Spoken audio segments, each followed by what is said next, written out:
Hello, I'm Kristen Bolden, and welcome to The Other Side of History.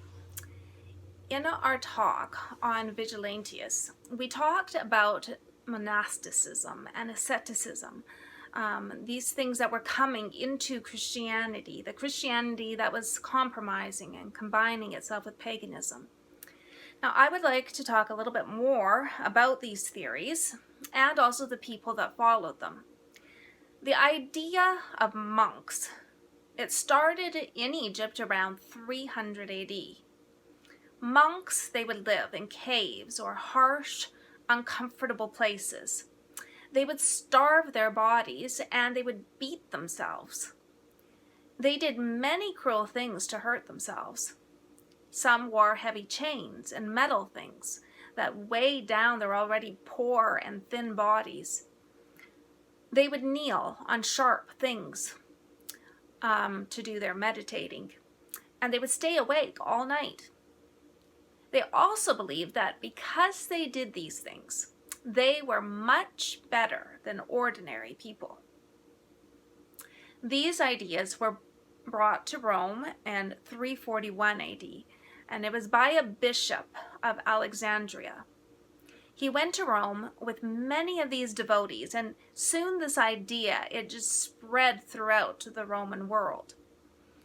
The theory was that everything that people didn't like and everything that was hurtful or uncomfortable was what God wanted. They were dirty and they never washed. They let fleas and lice get onto their bodies. If they did wear clothes, they were rough. The theology behind this madness was that the body is evil. This is also where this concept of original sin comes from. This theory that we are sinners because we have been born with a human body, and that the body itself is evil. Therefore, because the body is evil, the soul gets stronger when the body gets weak. There are people who believe and believed that these men were holy. But at the same time, they were afraid of them because, some of these men actually went crazy. If someone doesn't mind hurting their own body, it's likely that he will also not mind hurting somebody else. There were some monks that were called pillar saints. These people, they would set up columns or towers, and they would stand on top of these pillars day and night, and they would do this for years. Some stayed there until they actually died. Of course, they had someone bring them food and other things. One man named Simeon, he lived from 395 to 451 AD, and he became such a monk. He actually had been a shepherd before he became a monk. In his desire to become nearer to heaven, he spent 37 years in the most uncomfortable manner on the tops of 5 different pillars. Now, the pillars were 6, 12, 22, 36, and 40 cubits high. Now, a cubit is about 20 inches, so the very last pillar was more than 60 feet high. He became famous, and people would come and admire him as a holy man. The top of his last pillar there was 3 feet wide, and he had a little fence that was all around it. He stood there day and night in all kinds of weather. All night he would practice his meditation by spreading out his hands and bowing down so that his forehead would touch his toes. Up and down he did this all night long, thousands of times. At 9 o'clock in the morning, he would talk to the people who had come to admire him, and he would answer their questions. And he sent messages, and he would write letters, and so on. And then at night, he would go back to bowing down again. People made pilgrimages to come and to talk to this so-called holy man. He usually ate only about once a week. Women, they were considered more evil than men. And Simeon, he would not even let a woman come near his pillar, not even his own mother. He lived for 37 years like this, and finally he died there on the top of his pillar. They at first didn't know if he was still praying, but then after 3 days, his disciples knew that he was dead, and they brought him down. He was 69 years old when he died. His bones were worshipped, and monasteries and chapels, they were made around his pillar. For years, people came to admire and worship the pillar. How different was the example and the life of our Savior, Jesus Christ. This monk never really did any good to himself or anybody else. Jesus Christ was and is a blessing to all. During the Dark Ages, spiritual darkness covered Europe, but the lamp of truth was shining brightly in Scotland and in Ireland. Much of the reason for this is found in a man named Columba. Columba possessed a superior education. He was familiar with Latin and Greek, both secular and ecclesiastical history, and he understood law and medicine. He had superior mental powers, and he founded a school there on an island called Iona. Now, Iona is a small island, and it's on the western coast of Scotland. This school was the most learned school in the British Islands, and probably in Western Europe for a very long time. The founding of the school at Iona is what Columba is most remembered for. Columba was born in 521 in Ireland, to parents that were of royalty. As a young person, he attended the schools that were established there by Patrick in Ireland. And we've already talked about Patrick and his work there in Ireland. Columba was only 25 years old when he built a church, and he raised a school in Northern Ireland.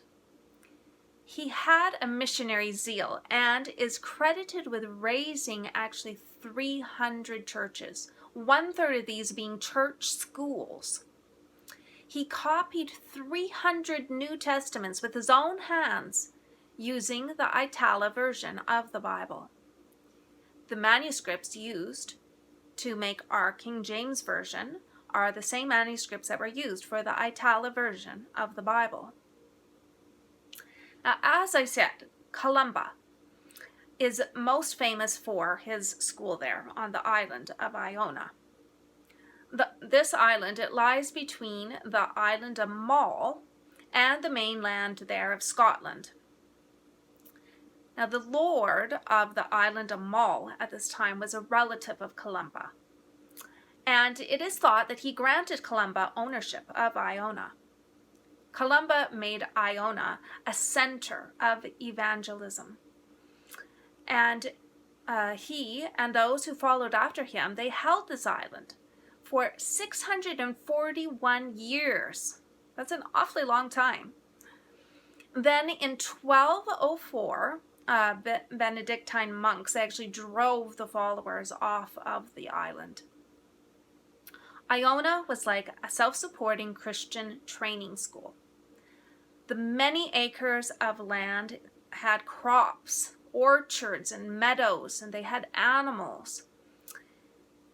They all were maintained by the students and the faculty. The dwellings were humble. Even Columba, remember, he was of wealthy and actual royal stock, and yet he lived in a simple and humble dwelling. The church was also simple. The Bible was the center of their learning, and manual labor was combined with study. The school could be likened actually to that of the schools of the prophets that we find in the Old Testament. Before Columba was given the possession of the island, it was a burial ground for royalty. Today, you can go and you can actually see buried there not only kings there of Scotland, but kings of Ireland, France, Denmark, and Norway. Thousands of visitors every year, they come to this hallowed soil. My cousin visited the island and found it fascinating. Columba was truly a great man and founded many churches and biblical institutes. Columba, like Patrick, was sainted by the Roman Church. His name and memory was, I guess, so hard to erase that it's the habit of the Roman Church that those that they can't get rid of and destroy their memory of, they saint them. So the so-called monasteries that Columba set up, they were really church schools. And these schools, they were Sabbath keeping. As the historian Kilden says of Columba, having continued his labors in Scotland 34 years, he clearly and openly foretold his death. And on Saturday, the 9th of June, he said to his disciple, Dermot, "This day is called the Sabbath, that is, the day of rest. And such will it truly be to me, for it will put an end to my labors." After Columba died, no record is given of the theological students there at Iona digging for relics or sending to Rome for relics. There were no possessions in which relics there were displayed. And there were no burning of the incense and candles before a tomb.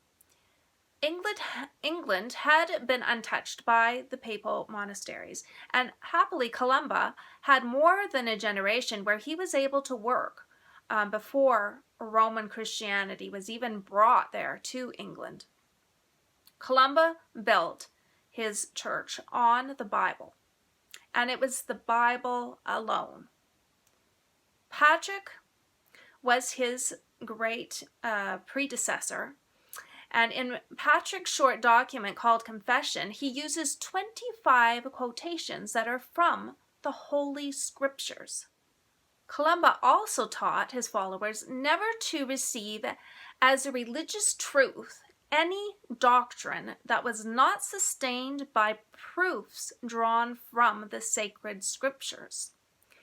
He did not accept the doctrines of infidelity of a pope and celibacy. He didn't believe in transubstantiation and the confessional, the mass, relic worship, image adoration, and the primacy of Peter. In his life, Columba, he was a true Christian.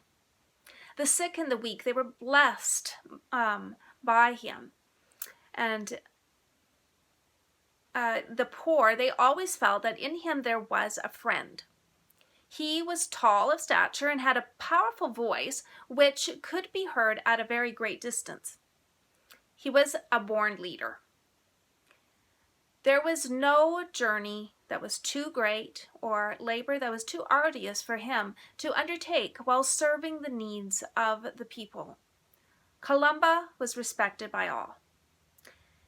In Ireland, the chieftains, they were constantly waging war against one another. But Columba, he was able to travel in safety. He was that well liked by all. He was devoted to the study of the Holy Scriptures. Thus, the copying of 300 New Testaments with his own hands. Just imagine that. And remember, this is before there was such a thing as a printing press. That was a huge undertaking back then. He also wrote Latin hymns and poems in his native and tongue, which is the Irish tongue.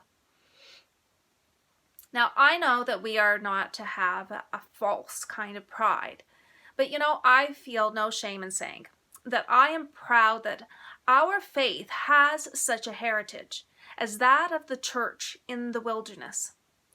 And this church was led by men such as this man, Columba. So, If you have enjoyed this talk, I would just like to encourage you to push on that subscribe button and that like button. And I just want to thank you for listening, and God bless.